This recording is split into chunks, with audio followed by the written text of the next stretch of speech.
சென்னையில் நேற்று நடந்த இயக்குனர் பாலா அவர்களுடைய 25வது ஆண்டு விழாவில் கலந்துக்கிட்ட சூர்யா அவர்கள் பாலா அவர்களை பற்றி எமோஷனலாக ஸ்டேஜில் நிறைய விஷயங்கள் பேசினார்.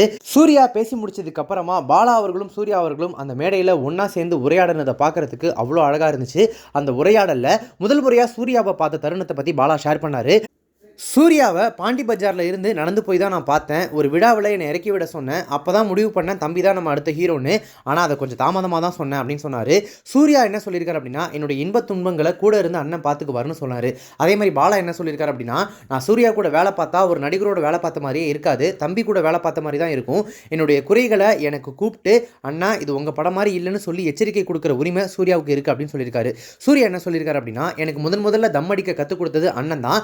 நந்தா படத்தோட காட்சி, அந்த காட்சியில் எனக்கு தம் அடிக்க தெரியல, எனக்கு தெரியாதுன்னு சொல்லிட்டேன். எனக்கு அவமானமாக ஆயிடுச்சு. அந்த நேரத்தில் 300 முறை முயற்சி பண்ணேன். அன்னைக்கு கற்றுக்கிட்டது இன்னைக்கு ரோலக்ஸ் கதாபாத்திரம் வரைக்கும் அந்த தம் அடிக்கிற சீன் எனக்கு யூஸ் ஆயிருக்கு அப்படின்னு சொல்லியிருக்காரு. பாலா கடைசியாக பேசும்போது, என் மனைவிக்கு அப்புறம் நான் ரொம்ப பயந்த ஒரு ஆள் அப்படின்னா அது கண்டிப்பாக சூர்யா தம்பியாக தான் இருக்கும். அவனுக்கு நான் சிகரெட் அடித்தா பிடிக்காது, அதனால் அவனுக்கு முன்னாடி நான் அடிக்க மாட்டேன். தம்பி வருத்தப்படுவான். அதனால் பெருசாக மானிட்டர் வச்சுக்கிட்டு அதுக்கு பின்னாடி போயிட்டு மறைஞ்சிக்கிட்டு அடிப்பேன். ஆனால் நடிச்சுக்கிட்டே அதை அத்தனையும் கவனிச்சுக்கிட்டு திரும்ப என்கிட்ட வந்து நான் எத்தனை முறை தம் அடிச்சிருக்கேன்னு தம்பி சரியாக சொல்லிடுவார் அப்படின்னு சொல்லிட்டு அவங்களுடைய உரையாடல் பார்க்குறதுக்கே அவ்வளோ அழகாக இருந்துச்சு.